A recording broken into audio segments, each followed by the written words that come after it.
सच्चिदानन्दरूपाय विश्वोत्पत्त्यादिहेतवे तापत्रयविनाशाय श्रीकृष्णाय वयं नमः। परम मंगलमय सर्वेश्वर उनै पुरुषोत्तम भगवान का चरणमा नमन। त्यसै गरी व्यासजी महाराज, सुखदेव महामुनि, सुत पौराणिक महामुनि सहित सौनकादि 88,000 ऋषिहरूका चरणमा नमन र विशेषतः लोक कल्याणका निमित्त भनेर यी नैमिषारण्य क्षेत्रमा सौनकादि गरेका 88,000 ऋषिहरूले सुत पौराणिक महामुनिलाई गर्नुभएको प्रश्न, अनि त्यो प्रश्न नै परापूर्व कालमा नारद भगवानले स्वयं नरनारायण भगवानलाई सोध्नु भएको प्रश्न र त्यसै गरी कृष्ण भगवानलाई जब पञ्चपाण्डवहरूले सोध्नु भएको प्रश्न, तिनै सबै प्रश्नहरू जब कृष्ण भगवानले पञ्चपाण्डव आदिलाई सुनाउनु भएका कथा नै नरनारायण भगवानले नारद महामुनिलाई सुनाउनु भयो। तत्पश्चात सुत पौराणिक महामुनिले सौनकादि गरेका 88,000 ऋषिहरू मार्फत र त्यहाँ मार्फत हामीमाझ र हामीबाट पनि आज यही पुरुषोत्तम मास महात्म्यका कथा प्रसङ्गहरू म बताउँदैछु भक्त सज्जन। त्यसै गरी हामीले प्रथम, दोस्रो, तेस्रो र चौथो, त्यसै गरी आज 5औं अध्यायमा प्रवेश गरिसकेका छौँ पुरुषोत्तम मास महात्म्यको। विशेषतः यो पुरुषोत्तम मास कसरी रहन गयो र अधिक मास भनेको के हो र अधिक मासमा यो पुरुषोत्तम महिनामा हामीले कस्ता कस्ता खालका कर्म गरेर भगवत भक्ति प्राप्त गर्न सक्छौँ र समस्त कार्य सिद्धि गर्न सक्छौँ। त्यसै गरी आफ्नो जीवनमा कल्पना गरे अनुसारका फल प्रदान हुनको लागि हामीले पुरुषोत्तम मास महात्म्य श्रवण गरेर त्यस मास महात्म्यले भनेका अनुसार हामीले अनुसरण गरेर कर्म गर्यौँ भनेदेखि अवश्यमेव त्यो हामी प्राप्त गर्नेछौँ। र त्यो कल्पवृक्ष नै के हो? श्री पुरुषोत्तम मास महात्म्यका कथा प्रसङ्गमा सम्झुन्। कल्पवृक्ष भनेको के हो? जुन वृक्ष अगाडि बसेर हामीले कल्पना गर्छौँ, त्यो जुन वस्तुको कल्पना गरिन्छ त्यो वृक्षले त्यही फल प्रदान गराउँछ, त्यस्तै वृक्षलाई कल्पवृक्ष भनिन्छ। त्यसै गरी पुरुषोत्तम मास महात्म्यका यी दिव्य वाणी, दिव्य अक्षरहरू त्यो फल प्राप्त गराउनेवाला छन्। त्यसैले अब 5औं अध्यायमा भगवान व्याख्या गर्नुहुन्छ। नारद उवाच किमुवाच महाभाग श्रुत्वा तद्वचनं हरिं चरणाग्रे निपतित मदिमासं तपोनिधिं। हे भगवान, मैले 4औं अध्यायमा सुने अनुसारका कथा प्रसङ्गमा जब अधिक मासले मलमासले भगवान नरनारायणसँग हजुरसँग प्रश्न गरिएको थियो, म के योग्य छुइन त? मलाई के योग्य ठहरिँदैन त? म यस्तो अपहेलनामा कसरी बाँच्नु प्रभु? म त यहीँनेरि प्राण त्याग गरिदिन्छु भनेर जब भगवानका अगाडि गएर त्यो अधिक मासले प्राण त्याग्न लाग्यो, तब सम्झाउँदै गर्नुभएका ती नरनारायण भगवानले अनि भन्न लाग्नुभयो, हे पाप रहित निष्पाप, त त्यति धेरै नराम्रो पनि छैनस् जसका कारणले गर्दाखेरि तिमीले मूर्छित पर्नु परोस् अनि नराम्रो कर्महरू गर्नु परोस् र तिमी आफूले ग्लानी गर्नु परोस्। किनभने यो यस्तो ठाउँ हो, वैकुण्ठ धाम भनेको यस्तो ठाउँ हो जहाँ कोही पनि अतृप्त भएर असह्य भएर बस्नु पर्दैन, जहाँ एउटै खालको व्यवहार हुन्छ त्यहाँ। त्यसै कारणले ल म भन्छु, तिमीले अब के गर्नुपर्ने भयो भने तिम्रो दुःख नै यस्तो कष्टमय छ, यति धेरै दुःख छ कि त्यो एकमात्र गोलोक धामले मात्रै प्राप्त गराउन सक्छ। किनकि यो त वैकुण्ठमा सुखी मात्रै हुन सकिन्छ।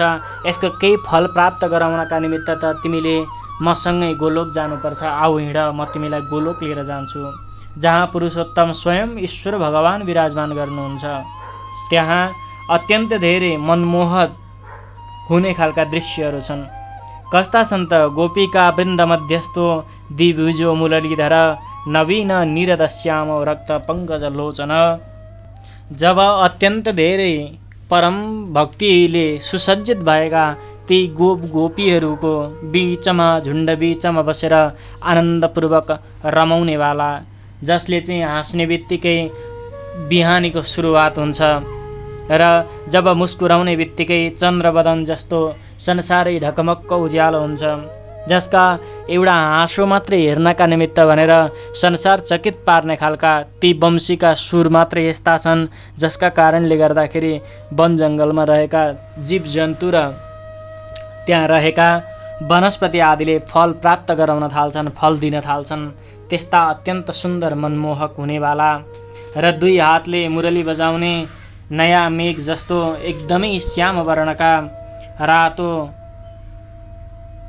रक्तवर्ण श्वेतवर्ण भएका र त्यसै गरी कमल समान आफ्नो आँखा भएका शरतकालको पूर्ण चन्द्रमाको त्यो जुन सुन्दरता हुन्छ नि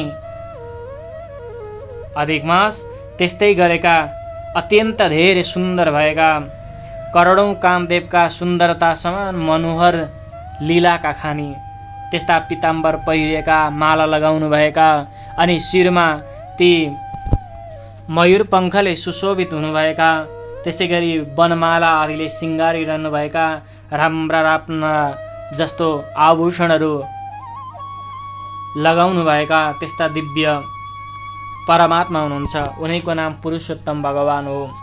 उत्तम भन्दा पनि धेरै उत्तम रत्नहरूले रचिएका, जुन अत्यन्त शोभायमान देखिने खालका र सर्वतन्त्र स्वतन्त्र हुनुहुन्छ, जहाँ हृदय स्वरूप भगवत भक्ति भएका जस जस व्यक्तिहरूमा हृदय भक्तिमा अत्यन्त धेरै परम भक्तहरू हुनुहुन्छ, उहाँका मनमा बस्न सफल त्यस्ता अत्यन्त धेरै राम्रा हेर्दैखेरि परम ब्रह्म तेजले फुल्नुभएका त्यस्ता प्रभु परमेश्वर भनेकै भगवान स्वयं कृष्ण हुनुहुन्छ। स एव परमं ब्रह्म पुराण पुरुषोत्तम स्वेच्छामयं सर्वबीजं सर्वधार परात्परः। देवताहरूका पनि देवता त्यसै परम श्रेष्ठ हुनुहुन्छ उहाँ, जसको चाहिँ कोही पनि छैन, निर्विकार परिपूर्णतम प्रभु, माया जालबाट छुट्टै एउटा सर्वशक्ति सम्पन्न, कुनै पनि दुर्गुणहरूले रहित हुनुहुन्छ। त्यसै कारणले नित्य शरीर अर्थात् अमर अविनाशी हुनुहुन्छ उहाँ। त्यहाँ हामी दुवैजना जाउँ, उहाँ नै श्री कृष्ण भगवानले तिम्रो सारा दुःख नाश गरिदिनु हुनेछ, ल मसँग हिँड। तब श्री नारायण भगवानले भन्नुभयो। अनि यति भनिसके पछाडि त्यो अधिक मासलाई डोर्याउँदै डोर्याउँदै हातमा समातेर भगवानले गोलोकमा लिएर जानुभयो। तब हे नारद, अहिले प्रलयको बेलामा अज्ञान रूप महान अन्धकार, जुन अन्धकार रूपी त्यो धुवाँ छ, त्यो धुवाँलाई नाश गर्नेवाला ज्ञान रूपको बाटोलाई उजिल्याउँदै उज्यालो बनाउँदै बनाउँदै देखाउँदै देखाउँदै केवल ज्योति मात्रै प्रकाश पार्दै पार्दै त्यो प्रकाश पार्नेवाला जुन व्यक्ति हुनुहुन्थ्यो, उहाँले ज्वाजल्यमान एवं ऐश्वर्य प्रदान गर्दै गरेको जस्तो देखिन्थ्यो, त्यस्तो भान हुन्थ्यो। नारद, जुन ज्योतिको भित्र नै अत्यन्त सुन्दर 3 लोक विराजित रहेका छन्, तिनै 3 लोकमाथि अविनाशी कहिल्यै नाश नहुने परमब्रह्म गोलोक विराजमान रहेको छ, त्यस्तो दिव्य धाम छ। त्यसैले जुन 3 करोड योजनमा फैलिएको एकदमै बाक्लो छ, 1 योजन बराबर 21 किलोमिटर हुन्छ। त्यसै कारणले 3 करोड योजन भनेको अत्यन्त विशाल भूमिमा गोलोक रहेको छ। त्यहाँ अत्यन्त धेरै परम पवित्र हृदय भएका र भक्त सज्जन र जसले चाहिँ भगवानका अत्यन्त धेरै चरण कमलमा सेवा शुश्रूषा आदि कर्महरू गरेको छ, जसले चाहिँ परम तत्त्वलाई जानेर उनै आत्मालाई चिन्दै चिन्दै परमात्मालाई प्राप्त गरेको छ, त्यस्ता व्यक्तिहरू मात्रै त्यो लोकमा गोलोकमा बास पाउँदछन्। त्यति मात्रै होइन नारद, त्यहाँ त जहाँ गोलोक छ त्यहाँको बायाँतिर शिवलोक छ, अनि त्यस पछाडि पनि 1 करोड योजनले फैलिएको त्यो लय शून्य, जुन जहाँ चाहिँ कहिले कदापि प्रलय आदि संहरण कहिले कदापि हुँदैन, अनि सृष्टिमा जुन पार्षद आदि अङ्गरक्षकहरू छन्, तीहरूले सबैजनाले घेरिरहेका हुन्छन्। त्यो भूमिमा यस्तो रक्षा गरिरहेको हुन्छ गोलोकको। हे भाग्यमानी नारद, जुन यो कथा सुन्नमा पनि अत्यन्त धेरै परम पवित्र छ, जहाँ शिवजीका गणहरू रहन्छन्, जहाँ विष्णुका गणहरू रहन्छन्, जहाँ भगवत भक्तका कुनै पनि अनुसरण भगवानका अनुसरण गर्ने परम भक्तहरू त्यहाँ रहन्छन् र सबै गणहरू जिउभरि खरानी दलेका अनि शिवभक्तहरू नाग सर्पका जनै लगाएका र भगवान परम विष्णुका भक्तहरू तुलसीमालाले हेर्दाखेरि अत्यन्त धेरै सुशोभित देखिनुभएका, पीताम्बर धारण गर्नुभएका, अत्यन्त धेरै राम्रा खालका देखिने खालका र रहरलाग्दो छ। जहाँ परमानन्दको अनेकानेक दिव्य आभूषणहरू र दिव्याङ्गनाहरूले मजाले आफ्नो नाचिरहेका हुन्छन् र नृत्य आदि कर्महरू गर्ने, नृत्य वाद्यवादन बजाउने र गाउने कलाहरूद्वारा आफूलाई सुसज्जित बनाइरहेका हुन्छन्। त्यहाँ त नीलकमलको फूल पत्र जस्तो श्याम वर्णको अनि रातो कमलको कोपिला जस्तो आँखा भएको र एउटै मात्रै असाध्य रूप राम्रो देखिने, करोडौँ शरद पूर्णिमाको पूर्ण चन्द्रमाको शोभा जस्तै शोभायमान मुख चेहरा भएको अनि करोडौँ कामदेवको समान सुन्दरताको लीला चरित्र आदि कर्महरू गर्ने कृष्ण कथामा हामीले सुनेकै छौँ। जस्ता प्रकारको भगवान स्वयं नरनारायण भगवानले स्वयं कृष्णको अवतार लिनुभएको छ, त्यस्तै गरी दिव्य आभूषणद्वारा सुसज्जित हुनुभएका त्यहाँ परम भक्त श्रीकृष्ण भगवानलाई देख्न पाइन्छ। भगवानले के गर्नुहुन्छ त, दुई हातमा मुरली लिनुभएका, मुस्कुराइरहेको, पीताम्बरले वस्त्र लगाउनु भएको ढाकिएको र श्रीवत्स चिन्हले आफ्नो वक्षस्थल भएको र चमचम चम्किरहेको त्यो कौस्तुभ मणिले अत्यन्त धेरै शोभायमान बनाइरहेको छ दिव्य मूर्ति। असल रत्न जडेका, चमचमाउँदा एकदमै राम्रो देखिने खालका अनि किरीट र कुण्डलहरूले चहकिला अनि रत्नहरूको सिंहासनमा बस्नुभएका र एकदमै राम्रो फुलको मालाले शोभिनुभएका श्रीकृष्ण नामधारी तिनी नै पुनै परम ब्रह्म हुनुहुन्छ। आफ्नो इच्छाले नै संसार चलाउने, आफ्नो इच्छाले नै संसारलाई सृष्टि गर्ने, पालन गर्ने अनि आफ्नो इच्छाअनुसार नै संहार गर्ने त्यस्ता हुनुभएका भगवान स्वयं परम ब्रह्म कृष्ण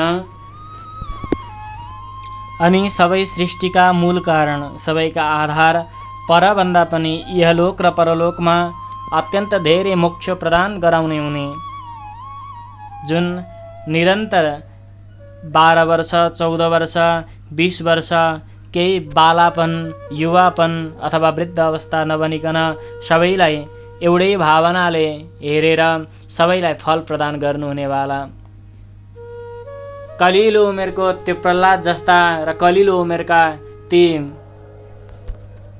ध्रुव जस्ता त्यस्ता व्यक्तिहरूलाई पनि अत्यन्त धेरै परम तत्त्व प्राप्त गराउन हुने उनी स्वयं श्रीकृष्ण हुनुहुन्छ। उहाँ श्रीकृष्णको अगाडि गएर हामी घुँडा टेकौँ। त्यहाँनिर गइसके पछाडि म पनि तिमीलाई भएर प्रार्थना गरिदिनेछु हे अधिक मास। त्यसपश्चात उहाँले जुन आशीर्वाद प्रदान गर्नुहुनेछ, मलाई लाग्छ जहाँसम्म तिमीलाई निराश बनाएर फर्काउनु हुने छैन।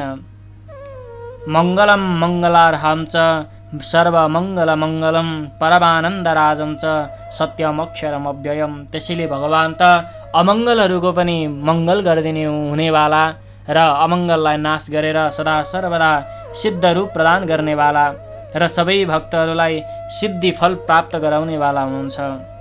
त्यसैले उहाँ निर्गुण पनि हुनुहुन्छ, कुनै गुण रहित हुनुहुन्छ। त्यसै कारणले हिन अधिक मास म उहाँको अगाडि गएर तिमीसँग प्रार्थना गरिदिनेछु।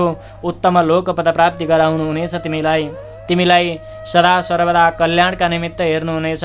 उहाँको भक्ति गरौँ, आऊ जाउँ भनेर लिएर जानुभएका कथा प्रसङ्गसम्म आज पञ्चम अध्यायका कथा प्रसङ्गहरू पनि श्री पुरुषोत्तम मास महात्म्यका व्याख्या गऱ्यौँ र पुरुषोत्तम मास महात्म्यमा जति पनि भगवानका गुणानुवादहरू छन्, ती गुणानुवादहरूलाई मात्रै अरू बाहिरी प्रसङ्गद्वारा हामीले कथामा कुनै पनि प्रकारका आभूषणहरू भरेका छैनौँ। जे पुरुषोत्तम मास महात्म्यमा लेखिएको छ तिनै कुराहरूलाई मात्रै हामीले व्याख्या गरिएका छौँ। त्यसैले यहाँ पुरुषोत्तम मास महात्म्यमा अरू महिनाभन्दा अत्यन्त धेरै फल प्राप्त हुनेवाला जुन कथाका माध्यमले, जुन पूजाका माध्यमले, जुन पाठका माध्यमले, जुन भगवत भक्तिका महात्म्यका कारणले गर्दाखेरि अत्यन्त अश्वमेध यज्ञ गरे बराबरको फल प्राप्त हुने गर्दछ। त्यसैले भक्त सज्जन आउनुहोस् हामी पनि उनै भगवानका चरणारविन्दमा नमन गर्दै आजका यी पञ्चम अध्यायका कथा प्रसङ्गहरू हामी विराम गर्दैछौँ। हरये नमः।